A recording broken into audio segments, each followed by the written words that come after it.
Тобанын шарттары болот экен го, ушул боюнча айтып берсеңиз. Тобанын шарты сиз менен Алланын ортосунда 3. Ал эми сиз менен башка инсан болсо, анда 4.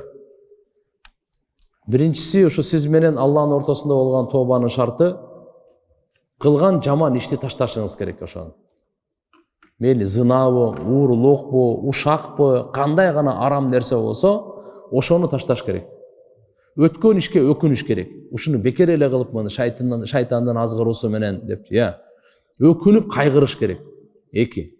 Үчүнчүсү, келечекте эми буну кайталабайм деп Аллага убада кылыш керек. Буну кайталабайм деп. Ал эми бенде менен бенденин ортосундагы укукта ушунун да 4-сүсү бар. Ал кайсы? Анын акысын бериш керек да.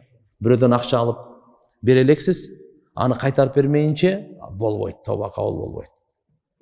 Ал акчасын алып алган, уурдап алган, тартып алган, анын акысын бермейинче 3 болсо деле сиз тоба кылдыңыз, ыйладыңыз, дуа кылдыңыз, экинчи кайталабайм дедиңиз, өкүндүңүз, эми ушул боюнча ушул ишти таштадыңыз, бирок кайтарып бербесеңиз, тобаңыз кабыл болбойт.